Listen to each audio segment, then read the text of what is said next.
Hello et bienvenue dans une nouvelle vidéo. Aujourd'hui, on va jouer une autre partie de deviner la palette de fard à paupières. Alors, je vais rappeler les règles comme à chaque fois. J'ai utilisé une palette de fard à paupières en particulier aujourd'hui. Je vais dans un premier temps vous montrer les couleurs que je porte sur mes yeux et dans un second temps, je vais vous montrer le reste des couleurs qui sont présentes dans la palette. Le but étant pour vous de trouver de quelle palette il s'agit le plus rapidement possible. Alors, je suis particulièrement fière de mon coup aujourd'hui parce que j'ai l'impression que vraiment ça va être difficile, bien que ce soit une palette culte, parce que quand je regarde ce que j'ai sur mes yeux et que je pense aux teintes de la palette, il y a vraiment quelque chose dans ma tête qui colle pas. Du coup, je pense qu'il y en a pas mal d'entre vous qui vont être surpris, mais j'en dis pas plus, on passe au swatch. Alors voilà donc les teintes que j'ai sur mes yeux aujourd'hui. J'ai commencé par cette teinte que j'ai mis dans mon creux de paupière et que j'ai relevé un petit peu, que j'ai vraiment bien étiré pour me servir de base en quelque sorte pour les fards suivants, puisque je savais que j'allais jouer avec des couleurs beaucoup plus foncées. Donc il fallait que je m'assure d'avoir un fard de transition quand même bien présent. J'ai donc ensuite utilisé cette teinte dans mon creux de paupière que j'ai ramené un petit peu vers l'intérieur mais pas trop. Je suis sortie à l'extérieur de mon œil un petit peu en V. J'ai ensuite utilisé cette teinte noire et là je l'ai vraiment concentrée dans le coin externe. Alors, si vous avez regardé ma dernière vidéo en date, je pense, dans laquelle je compare tous mes fards à paupières noirs, vous aurez peut-être un petit indice supplémentaire. Si vous n'avez pas encore regardé cette vidéo, je vous autorise à faire pause, à aller la regarder, juste histoire d'avoir un indice en plus. C'est pas considéré comme de la triche. Alors ces trois teintes, j'ai fait vraiment pas mal d'allers-retours entre les trois pour m'assurer d'avoir à la fin quelque chose de vraiment bien estompé où les couleurs sont mélangées entre elles et en même temps on voit quand même les différents dégradés. Donc je retournais vers cette teinte pour être sûre de tout bien estomper et ensuite je retournais vers les teintes plus foncées pour quand même les garder bien marquées et intensifier l'extérieur de mon œil.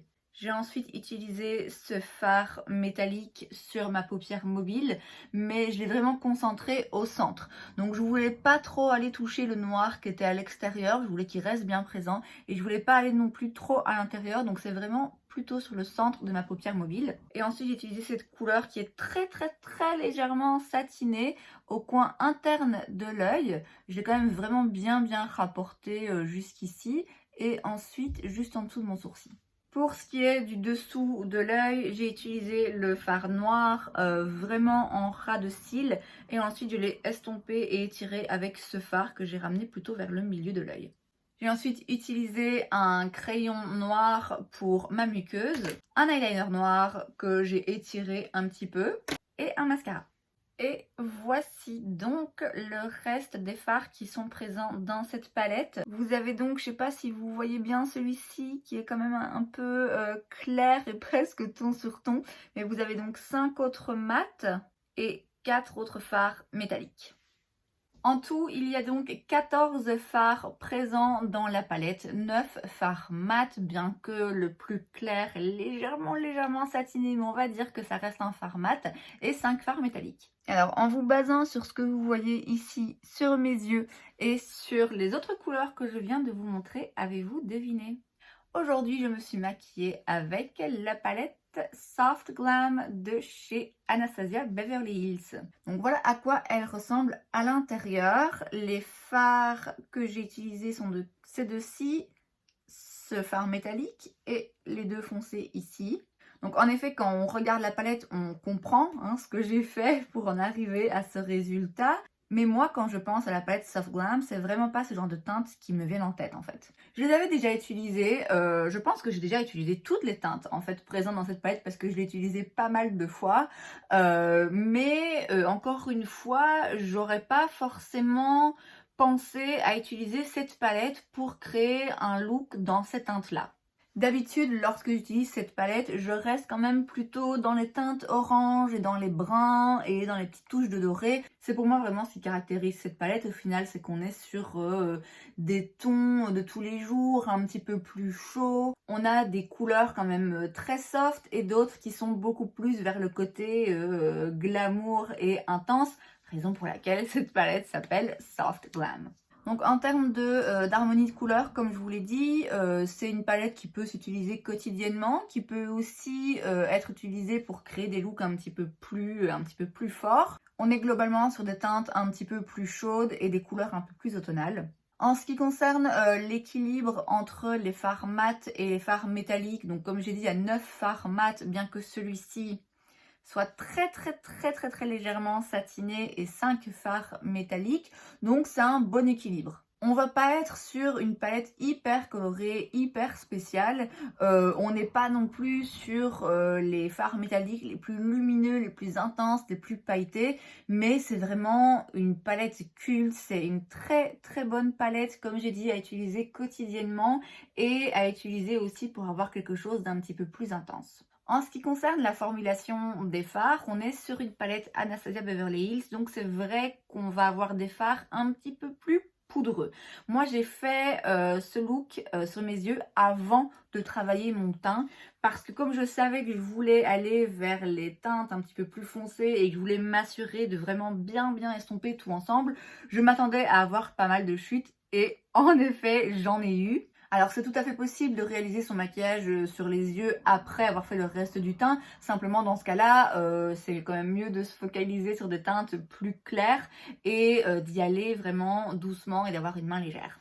Comme je l'ai dit, voilà, les fards d'Anastasia, ils sont toujours un petit peu plus poudreux. Moi, c'est quelque chose qui me dérange pas du tout. Je le sais. Donc, typiquement, surtout quand je fais des looks comme ça, je vais simplement faire mes yeux avant de faire le reste de mon teint. L'avantage de cette formulation, c'est que du coup, les fards se travaillent très bien entre eux et s'estompent très facilement. En ce qui concerne la formulation des fards métalliques, j'ai eu envie, je ne sais pas pourquoi, d'utiliser un pinceau pour cette teinte et c'était une grave erreur. Encore une fois, hein, on est sur quelque chose de poudreux qui s'effrite un peu, qui fait pas mal de chutes. Encore une fois, ça ne me dérange pas parce que je sais à quoi m'attendre, je sais que c'est souvent le cas dans les palettes d'Anastasia Beverly Hills. Voilà, juste sachez-le et préférez utiliser vos doigts, ce qui est encore une fois quelque chose que je fais de toute façon souvent. Donc là, c'était une erreur de ma part de penser, pour je ne sais quelle raison, utiliser un pinceau.